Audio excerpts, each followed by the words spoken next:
नमस्कार, स्वागत है आपका एनडीटीवी राजस्थान पर। एनडीटीवी स्पेशल में आज पर्यावरण संरक्षण के लिए केंद्र और राज्य सरकारों की लंबे समय से जारी कोशिश की बात करते हैं। इसके लिए समय समय पर पौधारोपण अभियान चलाए जाते हैं। हालांकि पर्यावरण के प्रति अब लोग जागरूक होने लगे हैं और इस मुहिम का हिस्सा भी बनने लगे हैं, लेकिन फिर भी पर्याप्त मॉनिटरिंग के अभाव में पौधारोपण अभियान सफल नहीं हो पाते। आज आपको पर्यावरण के प्रति जागरूक एक शख्स से मिलवाने जा रहे हैं जिन्होंने पौधारोपण को ही अपना जीवन का उद्देश्य बना लिया। डीडवाना के रहने वाले मदन मोहन दादीच में पर्यावरण संरक्षण का अनूठा जज्बा है। इन्होंने अपने घर में ही ट्री हाउस बना लिया है। 1900 स्क्वायर फीट के अपने इस घर में मदन मोहन दादीच ने लगभग 5000 पौधों का हरा भरा गार्डन विकसित कर लिया है। यही नहीं, ये पौधों के रूप में हिंदू संस्कृति के प्रतीकों को भी उकेर कर लोगों को धर्म और आध्यात्मिकता का संदेश देते हैं। खास रिपोर्ट देखिए।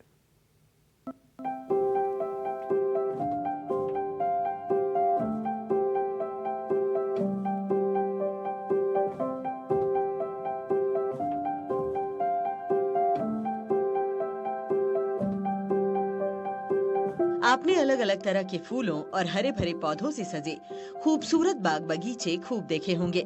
इन बगीचों में खिलखिलाते रंग बिरंगे फूल और पौधे न केवल पर्यावरण संरक्षण में अहम भूमिका निभाते हैं, बल्कि धरती की प्राकृतिक सुंदरता को भी बढ़ाते हैं।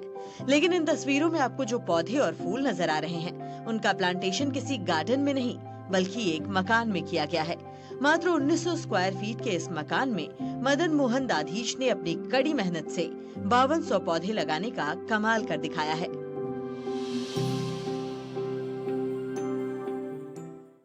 केंद्र और राज्य सरकार पर्यावरण संरक्षण के लिए लोगों को लगातार जागरूक कर रही है।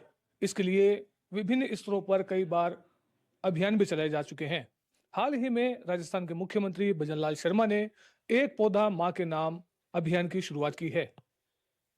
लेकिन कुछ लोग ऐसे भी हैं जो अपने स्तर पर पर्यावरण संरक्षण का संदेश दे रहे हैं।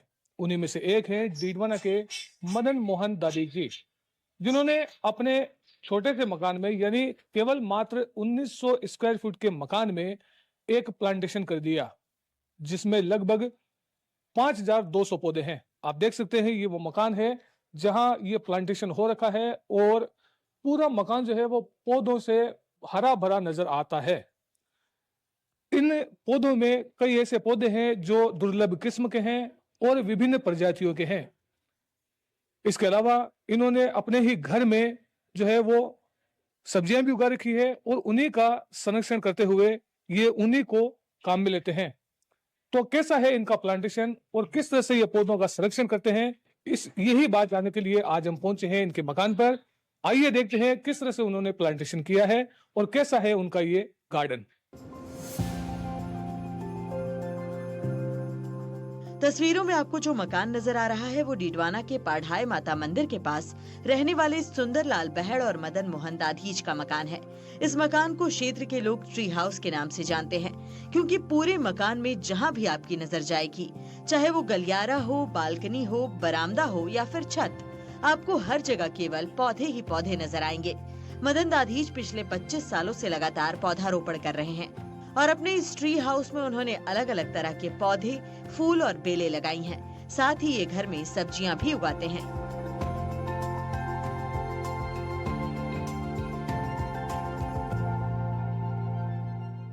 डीडवाना के पाढ़ाई माता मंदिर के बिल्कुल समीप स्थित है मदन मोहन जी का ये मकान, जिसमें उन्होंने केवल 1900 स्क्वायर फीट के इस मकान में बड़ा प्लांटेशन कर दिया है।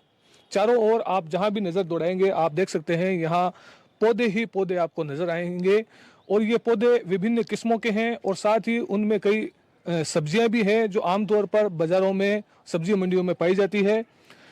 मदन मोहन जी ने यहाँ लगभग 5200 पौधे लगाए हैं और इन्होंने लगभग 25 साल से प्लांटेशन का ये जो सिलसिला है ये चालू रख रखा है। इनका उद्देश्य है कि पर्यावरण संरक्षण किया जाए और साथ ही ये आध्यात्मिकता का भी संदेश देते हैं, क्योंकि पेड़ पौधे जो हैं वो भारतीय संस्कृति में और हिंदू संस्कृति में पेड़ पौधों का काफ़ी महत्व है और कई ऐसे पौधे होते हैं जो पूजनीय होते हैं और पूजा में भी कई इस जगह पर उन पौधों का जो है उपयोग होता है। हमारे साथ बात करने के लिए खुद मदन मोहन जी हैं। इनसे हम बात करते हैं कि कैसे उन्होंने इनको कैसे उनकी प्रेरणा मिली और किस तरह से इन्होंने प्लांटेशन शुरू किया। मदन जी, किस तरह से आपको प्रेरणा मिली, कैसे आपने प्लांटेशन शुरू किया था? मुझे ये शौक बचपन से 8-10 साल का था तब से था। मैं पहले कलकत्ते रहता था, कलकत्ते में बहुत पौधे लगाए थे मैंने, कम से कम 250-300 पौधे थे। फिर यहाँ 98 में यहाँ शिफ्ट होने के बाद मैंने सबसे पहले तुलसी लगाई, काली तुलसी, श्यामा तुलसी, रामा तुलसी और एक पहाड़ी तुलसी थी। 3 तरह की तुलसियाँ हमारे यहाँ। और उसकी प्रेरणा अब धीरे धीरे कोरोना के बाद मुझे जब फ्री था तो बहुत से पौधे अपने आप मन में इच्छा हुई कि काफ़ी पौधे लगाऊं और पर्यावरण को, और लोग भी मुझे देख के कुछ सीखे, समझे। उसको देख के काफ़ी लोगों ने, अड़ोस पड़ोस में काफ़ी लोगों ने चालू किया। लेकिन जो आपका जो प्लांटेशन है, आमतौर पर हम देख सकते हैं कि ऐसे प्लांटेशन जो होते हैं उसके लिए एक काफ़ी बड़ी जगह चाहिए, खुली जगह भी होनी चाहिए, जैसे बगीचा है या गार्डन है। लेकिन आपने अपनी जो छत है, मकान है, उसको ही पूरा गार्डन में तब्दील कर दिया। मुझे ये खुद शौक हुआ और मुझे धीरे धीरे अपने बुजुर्गों से भी ये मार्गदर्शन मिलता रहा। तो मुझे सब्जी लगाने के शौक है, सब्जी भी लगा रहा हूँ, फूल भी लगा रहा हूँ, पत्तियाँ, पीपल भी लगा रहा हूँ, अजवाइन पत्ते भी हैं। मैंने धार्मिक के साथ साथ आध्यात्मिक और ये सब जुड़े हुए हैं एक दूसरे से। सब्जियाँ, सब तरह की सब्जियाँ घर में जो काम लेते हैं ये घर की लेते हैं। सब्जियां कौन कौन सी है, थोड़ा हमें बताएं। भिंडी है हमारे पास। हाँ। और ये कौन सी सब्जी है? मतीरा है। अच्छा। मतीरा है, काचरा है, पालक है, मिर्ची है, शिमला मिर्ची है, भिंडी है। भिंडी भी अभी आई हुई है। अच्छा। काफ़ी मैंने तोड़ ली, काफ़ी नए पौधे लगा रखे हैं। केला है, केली है और 5 तरह के बिच्छू काटियाँ हैं और नींबू है, अजवाइन है। ये अजवाइन है।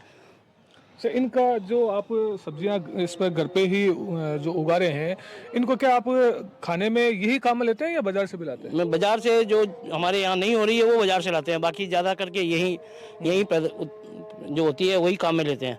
जैसे आलू नहीं होता है तो आलू अभी बाजार से ला रहे हैं, भविष्य में आलू भी घर में ही करेंगे। अच्छा। यहाँ मैं नीचे भी आप देख पा रहा हूँ कि यहाँ पर भी आपने काफ़ी प्लांटेशन किया है। वो प्लांटेशन किस चीज़ का है और ये आकृतियाँ जो अलग अलग बनी हुई है, ये किस टाइप की आकृतियाँ हैं? ये आकृति मैंने शिवलिंग, एक आकृति शिवलिंग की दी है, दूसरी आकृति 16 स्वस्थ मातृका की है, 9 ग्रह की एक आकृति दी है, एक आकृति मैंने दी है, एक साथ में त्रिशूल, ओम और स्वास्तिक बना रखा है, एक आकृति मैंने सूर्य और चंद्रमा की दे रखी है। और इसमें कई तरह के अलग अलग फूल, अलग अलग पौधे लगे हुए हैं। जैसे मेरे यहाँ सब्जी में नींबू भी है, अजवाइन पत्ता है, और फूल में मेरे तो 5 तरह के केली के जो फूल आते हैं वो 5 कलर के हैं, गुलाब के हैं। काफ़ी जो जितनी खोजबीन करके मैं ला सकता हूँ ज़्यादा से ज़्यादा लेके आता हूँ। तो आपने जो प्लांटेशन शुरू किया उसके बाद में कितने लोगों को प्रेरणा मिली और कितने लोग आपसे प्रभावित होकर के जो है वो प्लांटेशन करने लगे हैं? अड़ोस पड़ोस में काफ़ी लोग करते हैं और मैं ज़्यादा से ज़्यादा लोगों में वितरित करता रहता हूँ। जैसे यहाँ दोजराज गणेश मंदिर में भी पिछले साल मैंने काफ़ी पेड़ पौधे वितरित किए थे, केली के भी किए थे, और बिच्छू काटी जो डेली सुबह कम से कम 1000 फूल पुष्प डेली होते हैं। घर में हमें बाजार से पुष्प लाने की जरूरत नहीं पड़ती है। इन पौधों की देखभाल घर के सभी सदस्य मिलकर करते हैं। घर के 3 साल के बच्चे से लेकर 94 साल के बुजुर्ग सुंदरलाल बहड़ भी इन पौधों की देखभाल अपने परिवार के सदस्यों की तरह करते हैं। मदन मोहन दाधीच लोगों को पौधारोपण के लिए प्रेरित भी करते हैं और इसके लिए उन्होंने धार्मिक प्रतीकों को पौधारोपण का एक जरिया बनाया है ताकि लोग ज्यादा से ज्यादा पौधारोपण के लिए प्रेरित हों। मदन मोहन दाधीच ने हिंदू संस्कृति के प्रतीक त्रिशूल, ओम, स्वास्तिक, नवग्रह, शिवलिंग, सूर्य और चंद्रमा जैसी आकृतियां पौधों से उकेरी हैं, जो देखने में सुंदर लगने के साथ साथ पर्यावरण संरक्षण का भी संदेश देती हैं।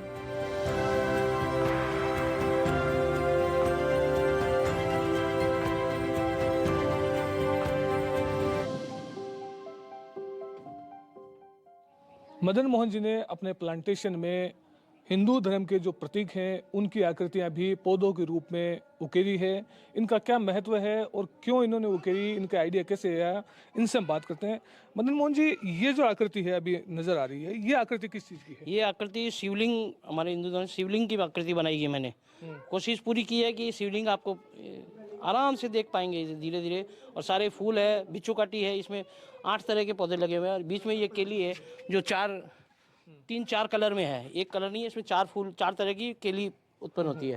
अब इधर हमारे तुलसी है, ये हमारी तुलसी है, ये प्लेन तुलसी है, ये श्यामा तुलसी है, और ये पहाड़ी तुलसी है, ये अपराजिता है, ये भी पुष्प है जो शिव जी के इनकी चढ़ते हैं। तुलसी की अलग अलग क्या महत्ता है इनकी? एक श्यामा तुलसी, एक रामा तुलसी है, ये अलग अलग है। और ये पहाड़ी तुलसी इसको बोलते हैं, ये तीखी तिरछी होती है, जैसे पिपरमिंट का स्वाद आता है वैसे इसकी पिपरमिंट की स्वाद आते हैं। और ये पत्थर जाटी, ये केली है, इसमें लाल रंग का फूल आता है। ठीक है, और ये पत्थर जटी जो पत्थरी के लिए इलाज में काम आता है, रोग निवारण के लिए। ठीक है। और ये आगे जो पौधे हैं ये केली है, ये केली है, ये अभी लगाया मैंने, परसों ही लगाया, ये अभी तैयार होंगे, टाइम लगेंगे। वहाँ भी कुछ आकृति है, वो आकृति किस चीज़ की है, थोड़ा उसकी भी जानकारी दीजिए। ये आकृति जो है, ये किस चीज़ की आकृति ये है? आकृति नो। त्रिशूल, ये आकृति ऊपर त्रिशूल देख रहे हैं आप, उसके बीच में ओम देख रहे हैं, और उसके भी नीचे आप स्वस्तिक देख रहे हैं।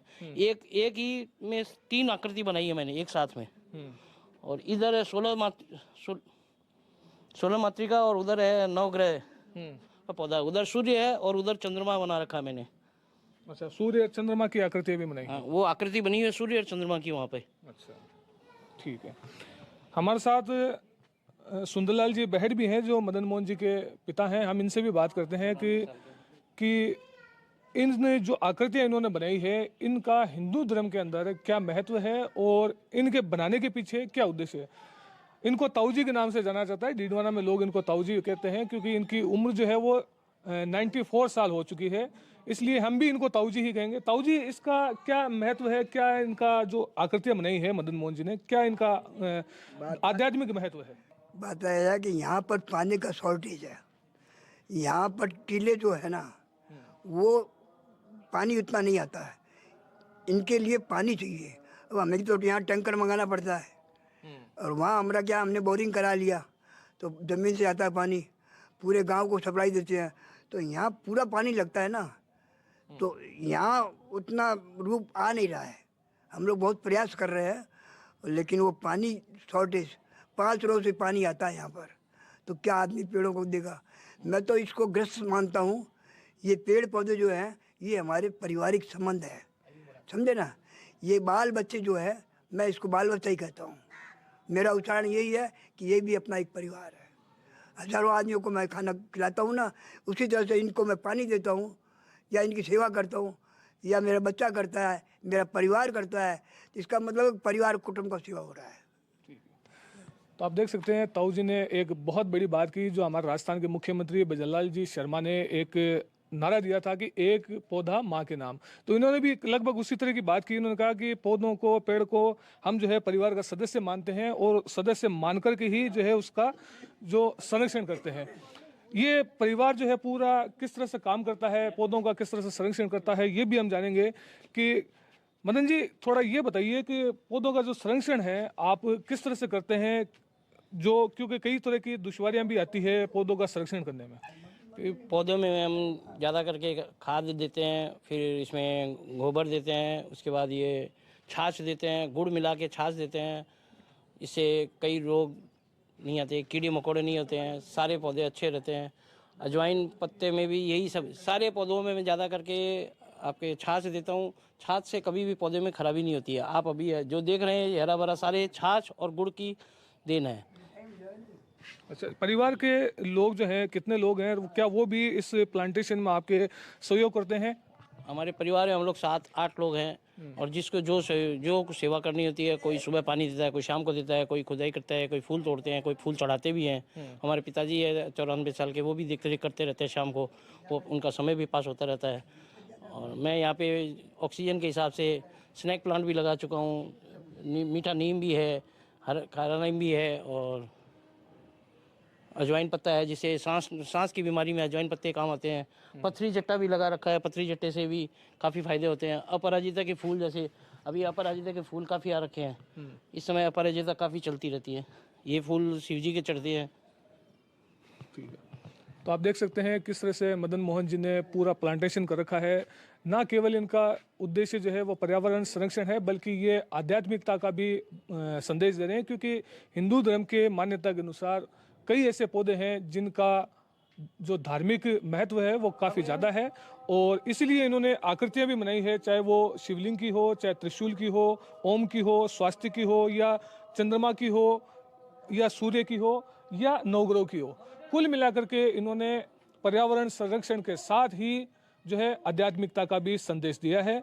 इससे लोगों को भी सीख लेनी चाहिए और पर्यावरण संरक्षण की मुहिम में साथ देना चाहिए। डीडवाना से जहीर अब्बास उस्मानी, एनडीटीवी।